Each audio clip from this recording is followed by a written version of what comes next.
There comes a moment in every life when the noise becomes unbearable.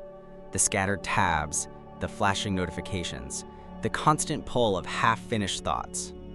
You feel your attention split like light through broken glass, scattering across 100 directions, yet illuminating nothing clearly. In that moment, you don't need more motivation. You need containment, an architecture for consciousness itself. Focus is not a mood, nor a talent. It is physics made flesh. The same laws that govern fire and electricity govern the current of your awareness. Energy cannot be created or destroyed, only redirected. When your mind leaks across trivial impulses, the voltage of your life drops everywhere. Imagine a single beam of sunlight passing through a magnifying glass. When dispersed, it warms the air. When concentrated, it can ignite wood. Human attention works the same way. Spread wide, it comforts, but achieves little. Narrowed, it burns through resistance and reshapes reality itself. We speak often about productivity as if it were an external game. Calendars, hacks, time management systems. But beneath all these tools lies a deeper science, the conservation of mental energy. Every thought, every switch of attention, every moment of hesitation costs glucose, oxygen, and willpower. The mind is not a limitless engine. It is a power plant with finite reserves each day. To master focus is not to move faster. It is to lose less.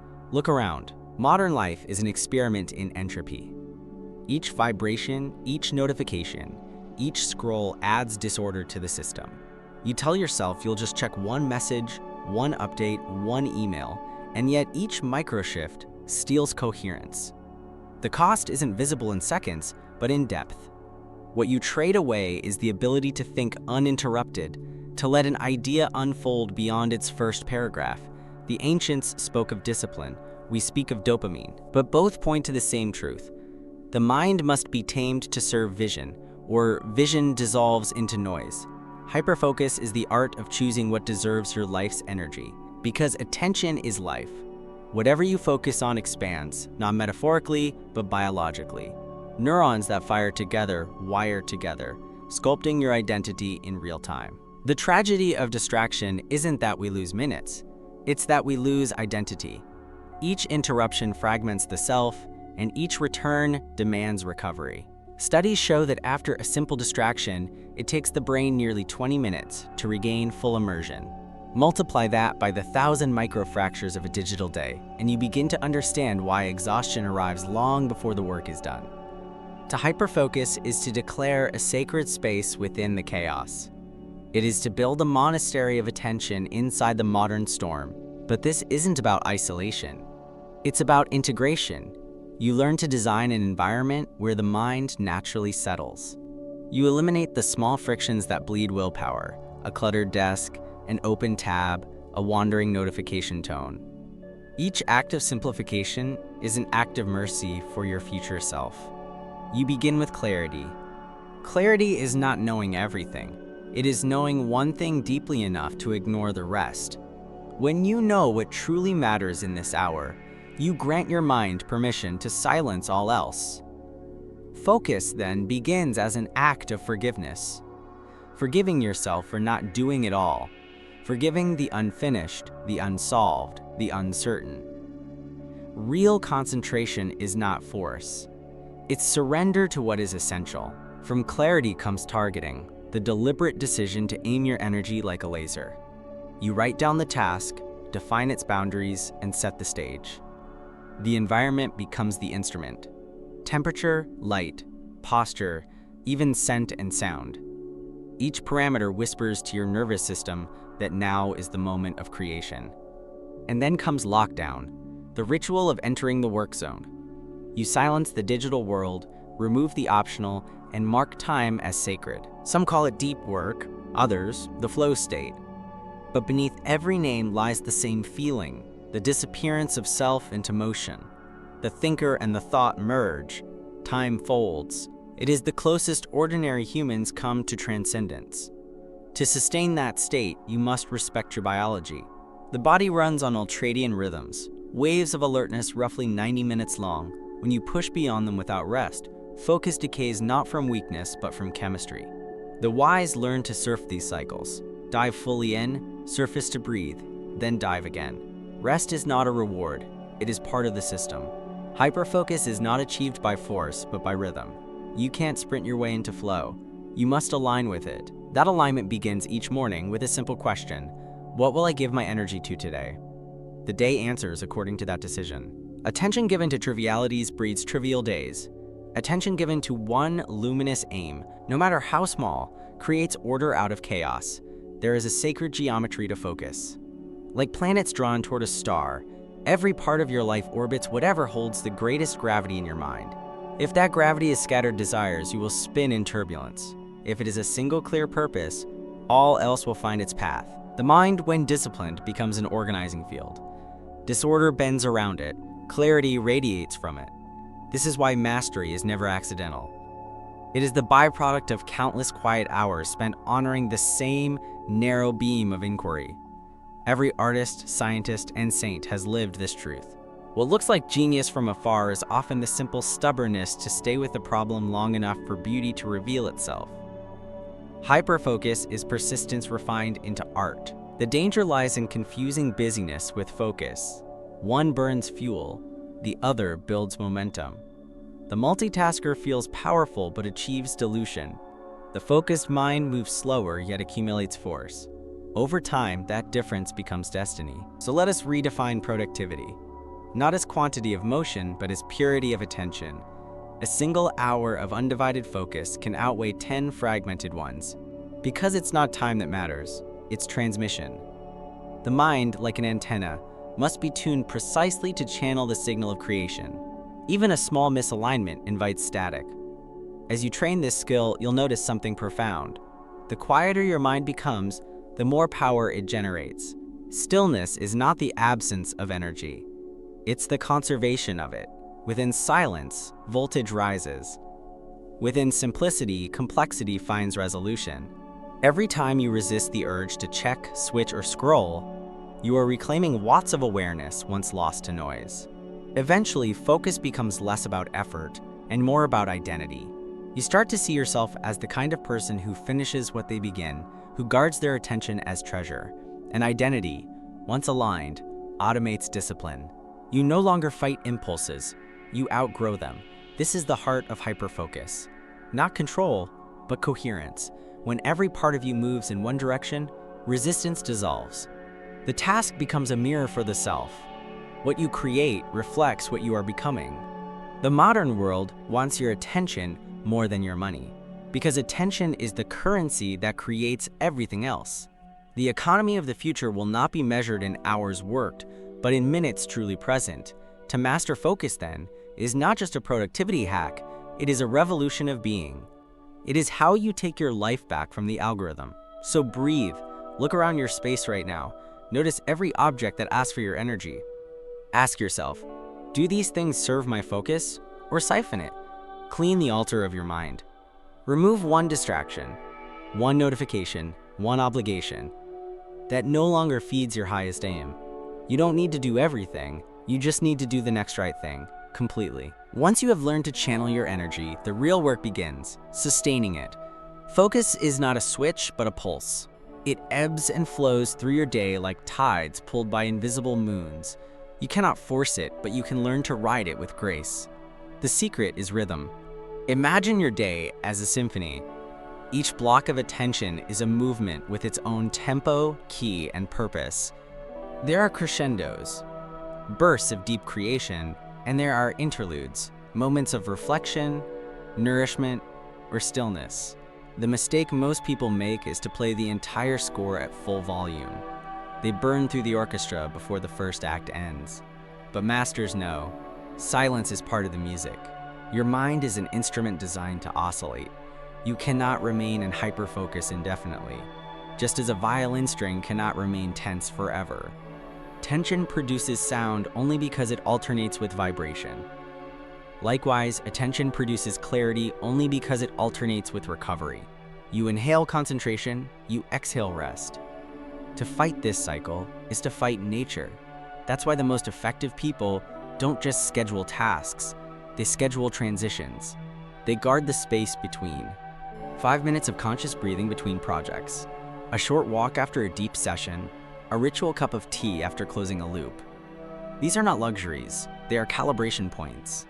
Without them, you accumulate mental residue, and residue dulls precision. When you move from one focused domain to another, picture yourself shutting down one circuit before opening the next. Most of our exhaustion comes from running old circuits in the background, open tabs in the mind that never fully close. True focus demands closure.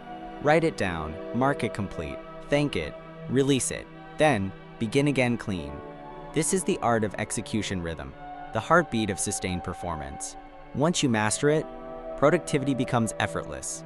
You stop chasing intensity and start cultivating consistency. The mind learns to trust that every surge of energy will be followed by replenishment, every immersion by renewal. Burnout fades because the system finally breathes. Now, let's talk about environment. Focus is contextual. Your surroundings whisper to your nervous system, telling it whether to expand or contract.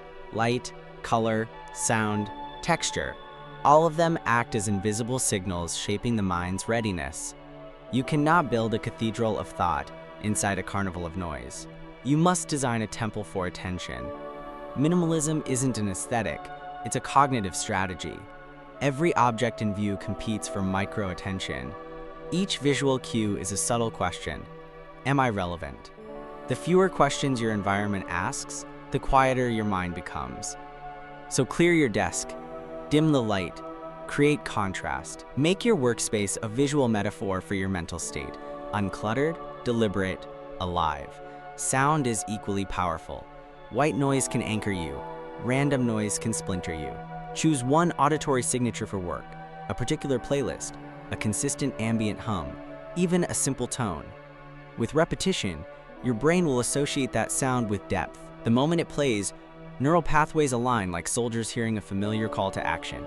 The same applies to scent and posture. The smell of coffee, the feel of a certain chair, the weight of a particular pen. These are anchors for the subconscious. Over time, they become access keys to focus itself. You don't think about starting. Your body remembers. Now comes the perfect tweak, the point where precision meets adaptation. Hyperfocus is not rigidity. It is fluid order. You must learn to adjust without collapsing. If your focus breaks, don't scold yourself. Notice it. Study the cause. Was it fatigue? Was it boredom? Or was it fear masquerading as distraction? Each lost moment contains data. Most people never analyze their own attention. They treat it as a mystery instead of a measurable system. But your focus has fingerprints. It leaves patterns. Times of day when you soar, tasks that pull you into flow, contexts that drain or ignite you. To master focus is to become a scientist of your own mind. Observe, record, refine. In this way, the perfect tweak becomes an act of awareness, not force. You stop asking, why can't I focus? And start asking, what conditions make focus inevitable? That question changes everything.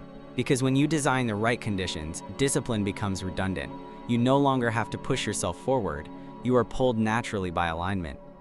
The deeper you go into this work, the more you see that hyperfocus is not just a mental state, it's a moral one. It reflects your integrity, your devotion to what truly matters. Each time you resist the trivial, you reaffirm your purpose. Each time you say no to noise, you are saying yes to life. Focus, at its highest form, becomes prayer, attention offered to the sacred act of creation. And yet, this is not about perfection. Some days you will flow like a river. Other days, you'll drag through mud. The point is not to never drift. It's to always return. Returning builds strength. Returning transforms intention into identity. When you catch yourself drifting and calmly begin again, you train the muscle of mastery. Eventually, hyperfocus becomes invisible. You stop thinking about focusing, just as a dancer stops thinking about balance. Motion and awareness merge. Time dissolves. The task becomes a world, and you become its center of gravity. You emerge hours later, not drained, but restored. Because you were not fighting your mind, you were using it as it was designed to be used. Then something deeper dawns on you. Focus isn't just about getting things done. It's about becoming someone worth doing them. The work you do in concentration, reflects the person you are in consciousness. A scattered mind produces scattered creations. A coherent mind produces coherent realities. The way you work becomes the way you live. So ask yourself tonight, what deserves your unbroken gaze? What one pursuit, if pursued wholeheartedly, would make everything else simpler or unnecessary? Write it down. Protect it. Feed it daily with silence and intention. The world is noisy enough. Your job is to become the quiet center that holds. When you master focus, you begin to sense the subtle relationship between energy and meaning. The more intentional your attention, the more meaningful your moments become. Life stops feeling like a blur of events and starts unfolding like deliberate architecture. You begin to sense that purpose is not found but built, one focused hour at a time. And that's when you realize something profound. The point of focus was never efficiency, it was awareness. The capacity to be fully present with what is before you, without dividing yourself between 10 imaginary futures. Hyperfocus is not speed, it's intimacy. It's the art of inhabiting your work so completely that you forget to chase the clock. In that space, creativity blooms effortlessly. Ideas rise from stillness like sparks from a dark forge. The mind, freed from friction, starts to think in longer arcs. Patterns appear where chaos once reigned. Insight becomes natural because silence is fertile. The less noise inside, the more signal you receive from the unknown. This is where genius hides, not in complexity, but in sustained simplicity. Every discovery, every masterpiece, every transformation begins as one unbroken stream of attention. The scientist watching a reaction, the painter tracing a curve, the monk breathing beneath the bell, they all inhabit the same state, unfragmented presence. If there is a single rule to hyperfocus, it's this: depth over breadth. You don't need to know everything. You need to see one thing completely. When you give something your undivided attention, it begins to reveal its secrets. The surface dissolves, the essence emerges, and you realize that mastery was never about doing more. It was about seeing more clearly. So slow down. The future you're chasing will meet you faster if you walk with intention. The mind that can sit still with one thing can move mountains with it. In the end, focus is not about achievement, it's about awakening. Because when you finally learn to aim your awareness, you're not just directing attention, you're shaping reality itself. What you hold in mind, persistently and precisely, begins to organize the external world around it. Thought becomes structure, structure becomes destiny. And all of it begins with a single unwavering decision: to be here, now, completely. Every revolution in human history began as a shift in attention. Someone, somewhere, decided to look longer, deeper, more sincerely than others dared. The scientists stared at the stars until numbers sang. The mystic gazed inward until silence spoke. The artist lingered with an idea until color became revelation. Every miracle of progress, spiritual or scientific, began with the refusal to look away. So when you learn to focus, you're not merely improving productivity, you're participating in the oldest human art, the conscious directing of awareness toward creation.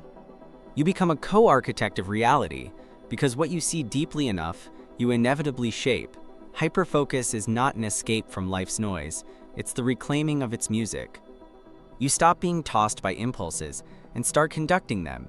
Each distraction becomes a note you either include or silence. Your attention, once scattered like static, turns symphonic. This is how meaning is made, not by doing more, but by seeing with precision.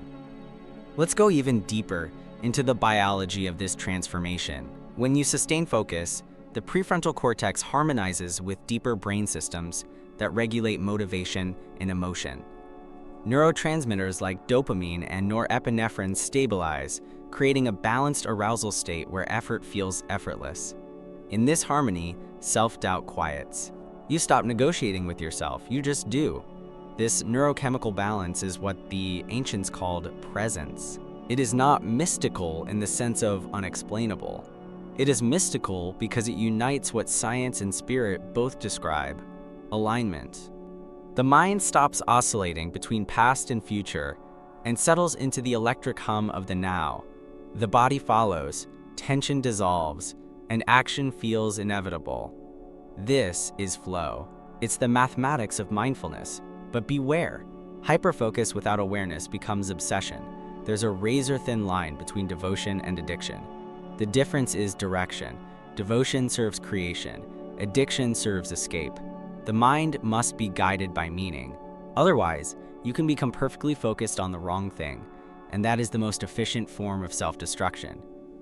Meaning, then, is the compass. Without it, focus turns mechanical. With it, focus becomes transcendence. When your work serves something larger than self, truth, beauty, compassion, growth, your attention purifies. You stop fighting for willpower because love takes over. You don't have to force discipline when you are inspired. You simply align with what feels inevitable.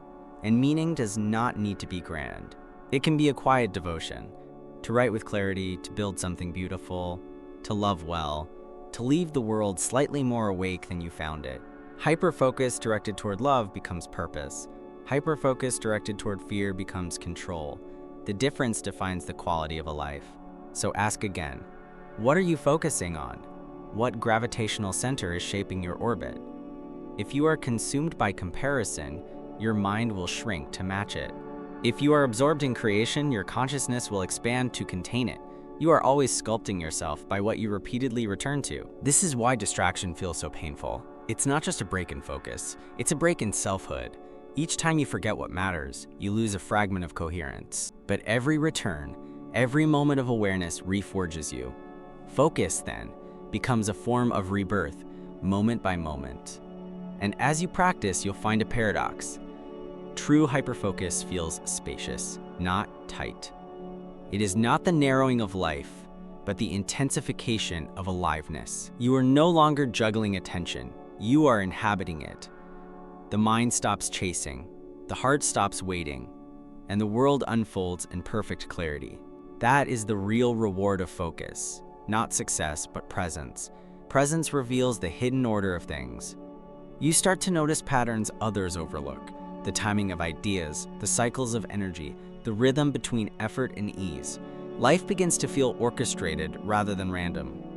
You sense when to act and when to wait, when to push and when to surrender. Focus gives you access to intuition, because intuition requires silence to speak.